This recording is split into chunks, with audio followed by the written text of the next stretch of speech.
Alors, dans la troisième vidéo de cette série de 5, nous allons continuer à programmer sous OpenTX un planeur quadro de voltige total, c'est-à-dire qu'en plus des ailerons volés profondeur dérive classique, il a une incidence différentielle qui lui permet de piloter l'incidence des ailes, et sa profondeur est à débattement plus ou moins 90 degrés, ainsi que sa dérive. Dans une première vidéo, on a juste créé le modèle sous OpenTX. Dans une deuxième vidéo, on s'est intéressé à toute la voilure, c'est-à-dire l'incidence différentielle, les crocos, la finesse max, le taux de chute mini et les ailerons. Dans cette troisième vidéo, on va créer les phases de vol pour la voltige totale. Donc on va créer déjà les débattements appropriés pour la profondeur et la dérive. On les associera à une phase de vol qu'on appellera flip. Et ensuite, on va créer un mode de débattement de l'incidence différentielle des ailes qu'on utilisera pour les vrilles à plat. Donc ça sera une autre phase de vol. Donc on aura trois phases de vol différentes en fait. Le vol classique, les flips et les vrilles à plat. Alors on commence par créer les débattements appropriés pour la profondeur et la dérive MAD. Alors je vais réouvrir le fichier où on s'était arrêté en fin de vidéo 2. Et sur ce modèle-là, on va créer en fait des courbes personnalisées. Alors il y en a deux qu'on a déjà utilisées. La première pour les crocos, la deuxième pour l'incidence différentielle en vol classique. Donc on va utiliser la troisième, on va l'appeler MAD, avec 4 points X configurables. On va positionner simplement à peu près 66 moins 20, 66, 20. Alors, le but de cette courbe-là, c'est quand il y a le MATSTAB, de pouvoir avoir un neutre correct, et ensuite dans la zone qui ne nous intéresse pas, d'aller directement à 90 degrés. Et on va avoir une autre courbe, donc ça va être la courbe 4, qui va être en 2 points, et qu'on va appeler NOMAD. Et le but de cette courbe-là, c'est d'avoir en fait la même pente que notre pente du MATSTAB, mais qui va jusqu'aux extrémités. Donc ça sera pour le vol classique, avec une certaine pente autour du neutre. Et celle-là, ça sera pour le vol avec MATSTAB, avec la même pente autour du neutre, sauf qu'après, au bout d'un certain temps, c'est une sorte d'exponentielle finalement, mais avec un neutre plus franc. Et surtout, on pilote bien d'avoir les mêmes types de débattements autour du neutre, qu'on soit avec ou sans MATSTAB, donc les mêmes sensations de pilotage. Donc on va affecter maintenant ces courbes-là à une phase de vol flip pour l'empennage et pour la profondeur. Alors phase de vol, pour l'instant, on n'avait rien créé. Dans la phase de vol par 0 par défaut, on va l'appeler classique pour s'y reconnaître. La phase de vol 1, on va l'appeler flip.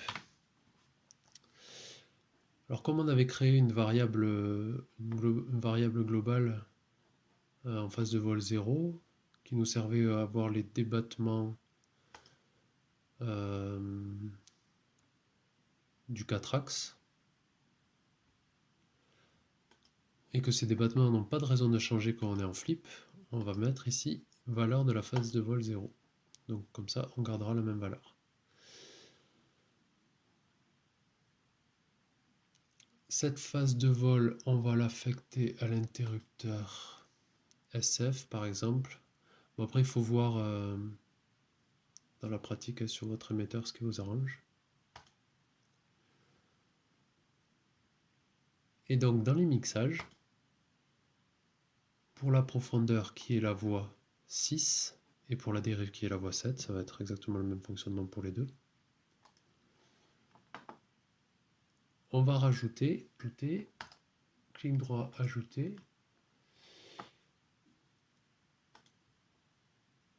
une source j'ai toujours du mal à les trouver, profondeur, avec la courbe 4. Et cette situation-là, on l'affecte uniquement à la phase de vol 1, qui est flip. Voilà, je crois qu'on est bon. Et par contre, on va venir modifier le mixage de base de cette voie 6 et lui dire d'utiliser une courbe perso, la courbe 3. Et ça ne sera pas valable sur la phase de vol 1. Ok, donc on va simuler pour voir comment réagit la profondeur. On rentre les crocos, on se met en lice. Alors la profondeur par défaut débat jusqu'à à peu près 33 degrés, enfin 33%. Et si je mets le mat stab, elle n'est pas bien jusqu'à plus 100 et moins 100. Et on se rend compte qu'autour du neutre, on a des déviatements aussi légers que quand on n'a pas activé les flips. Donc on va faire la même chose sur la dérive. Comme ça, notre phase de vol flip activera en même temps le mat stab et la mad rudder. Donc dérive voie 7. Le mixage d'origine courbe 1 qui ne sera pas valable dans la phase de vol 1. Ok. Et par contre là, on peut faire un petit copier-coller. On vient éditer ça. Et le but... Ah ben je me suis trompé, c'était pas la courbe 1 qu'il fallait mettre, c'était la 4 ou la 3, comme on veut. Là, pour les flips, c'est la 4. Ok. Et là, par contre, celui-là, c'était la 3 qu'il fallait mettre. Ok. Donc là, maintenant, si on simule, côté dérive, on a également un débattement limité à 33%. Sauf si on met les flips, on a un débattement qui va jusqu'à 100%. Alors en fait, je réalise là que ça va jusqu'à 33. Il vaudrait mieux que ça aille jusqu'à 30 pour être raccord avec nos deux courbes. Je ne devais pas avoir exactement la même pente là, alors que maintenant j'ai vraiment quasiment la même pente, à une virgule près. Donc voilà pour la phase de vol flip et pour le réglage du mat stab et de la mad rudder. On va maintenant créer une autre phase de vol qui va être la phase de vol vrille à plat, flat spin. Pour cette phase de vol là, la variable globale 1 qui sert aux 4 axes va en fait avoir une valeur indépendante de 0, c'est-à-dire que le 4 axes sera désactivé pendant la phase de vol vrille à plat. Et on va utiliser un interrupteur pour activer cette phase de vol. Alors par exemple l'interrupteur... En vrai moi j'utilise le SH, mais là c'est pas pratique à utiliser sur le simulateur parce que quand on le lâche il revient, donc on peut pas voir les effets facilement. Donc on va mettre ça sur SG par exemple. On va dire que le flat spin est actif quand SG est au milieu. SG au milieu. Alors, la phase de vol flat spin, elle a besoin de 3 choses. Elle a besoin que le mad stab soit activé. Ça permet d'abaisser bien l'arrière du fuselage pendant qu'on est en vrille à plat.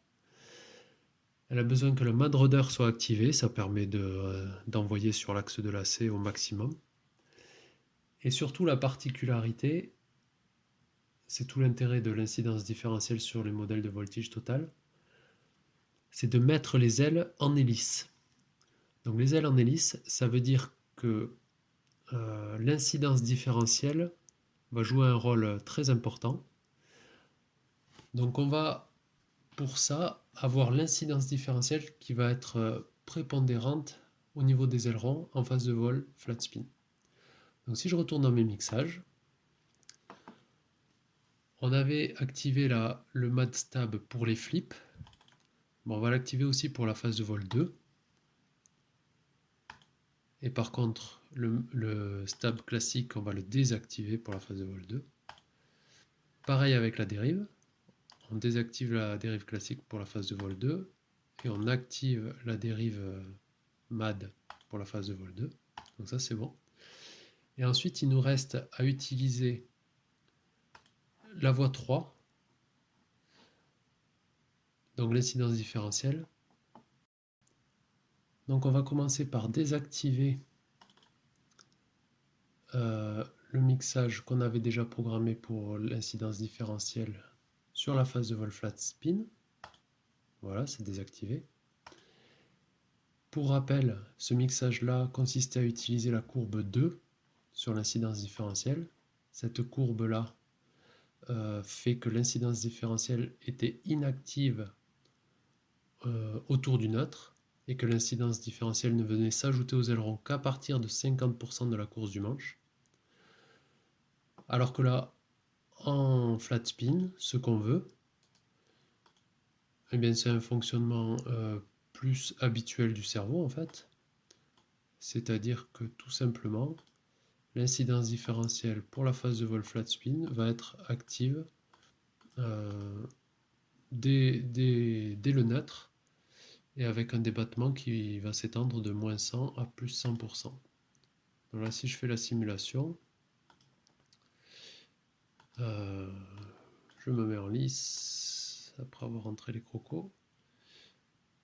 Alors là, en cliquant sur simulateur Taranis, on peut voir en quelle phase de vol on est là. Donc là, on est en classique. Si j'active SF, on passe en flip.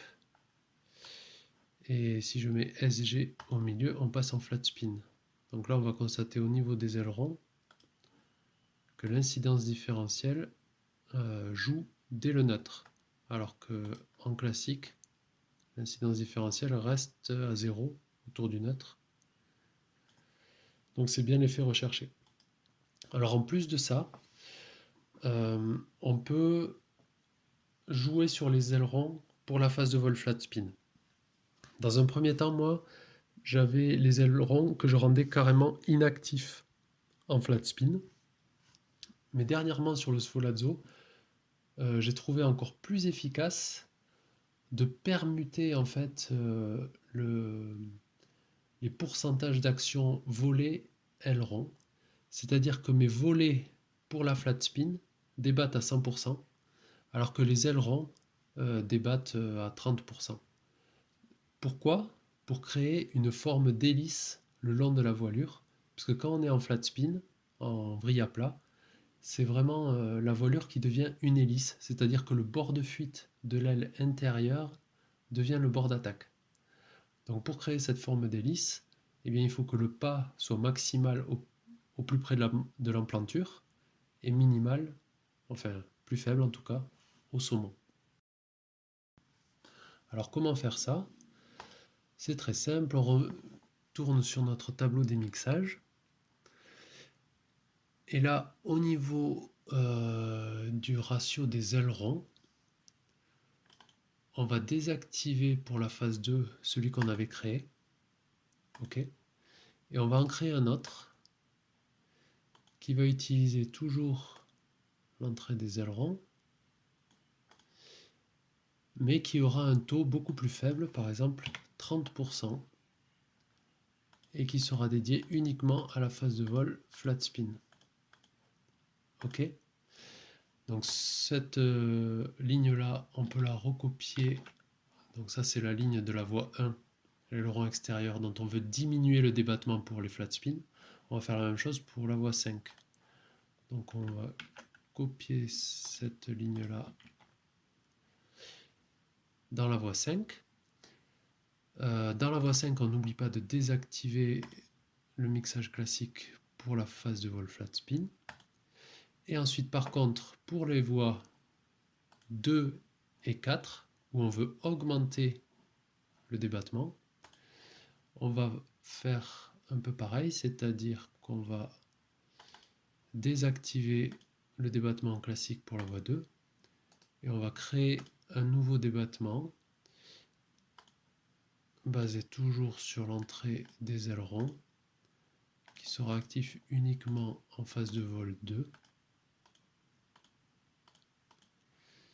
et qui aura un taux lui de admettons 60%. Ok. Cette phase de vol là, on va la copier sur la voie 4 en n'oubliant pas de supprimer l'action classique de la voie 4 pour la phase de vol flat spin.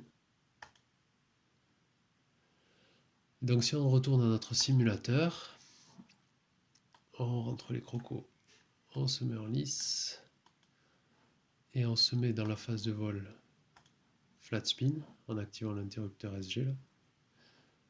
Là, si on regarde comment réagissent les ailerons et l'incidence différentielle, on se rend compte que ce sont les volets qui vont débattre plus que les ailerons et l'incidence différentielle qui va débattre encore plus au maximum.